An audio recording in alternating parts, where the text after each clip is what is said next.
Напред в състезанието продължава Венцислав Василев, победа за него в левия състезателен коридор.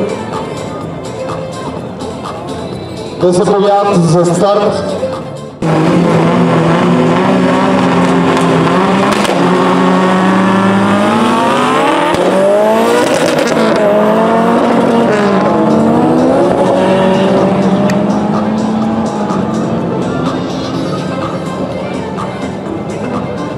Пази своята кола Иван Митев, победа за него, продължава напред в състезанието.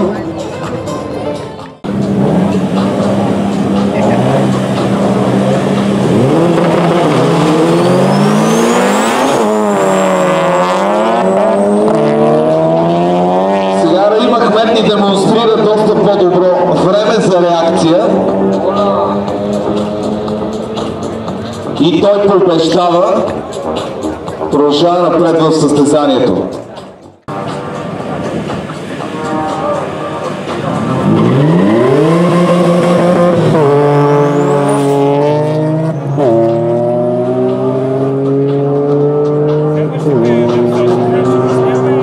Рашко Ненков вляво прави фаул.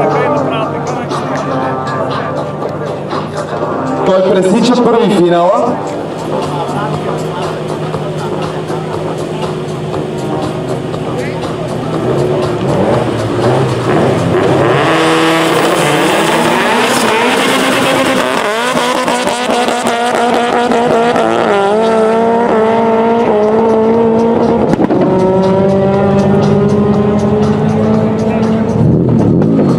Борислав Карев побеждава в дясно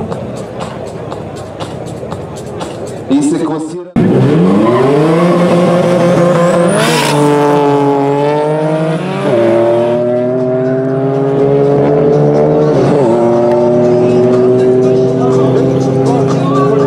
Този път всичко е наред и Ташко Ненков побеждава.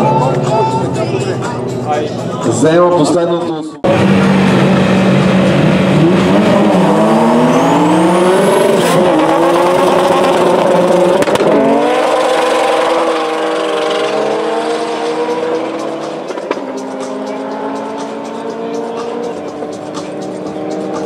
Победата е за Боян Панев в тесния коридор. Много близки времена за двамата.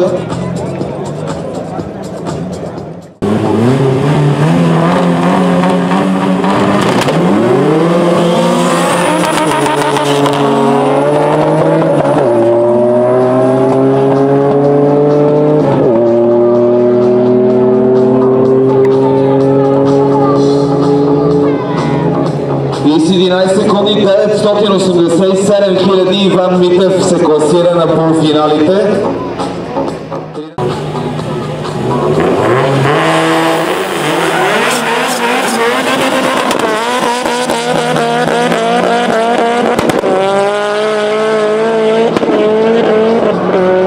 Е така в клас Фредо. 300 метра буксуване. 12.050 класират Борислав Калев на полуфиналите.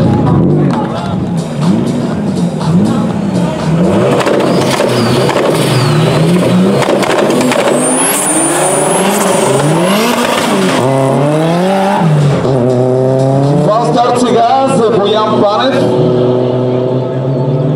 И той ще...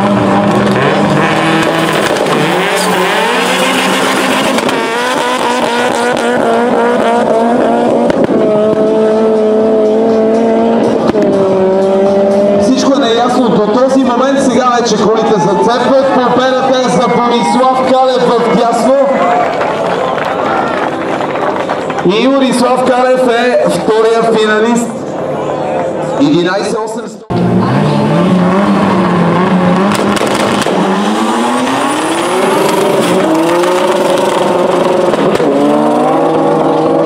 И значително по-добре се справи Иван Митев на старта. И трета позиция за Иван Митев, четвърта за Боян Панев.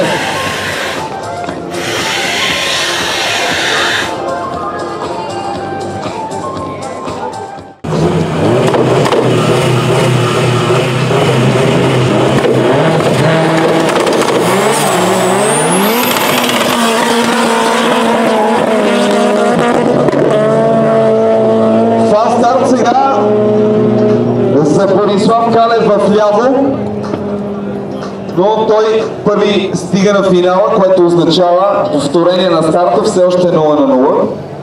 И така ще...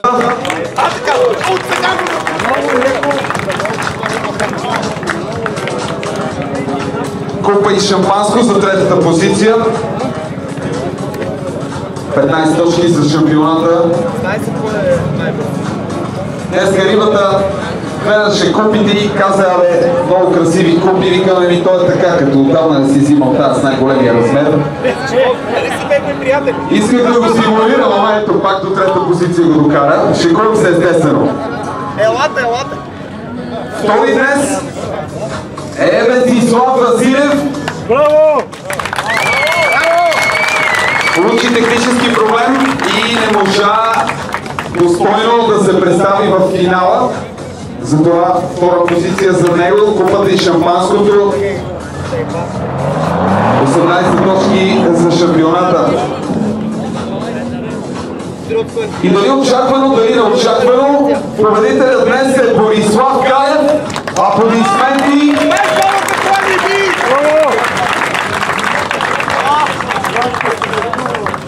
Най-голямата купа е за Борислав Калев и шампанското. Бързи снимки, рибата не чака никой.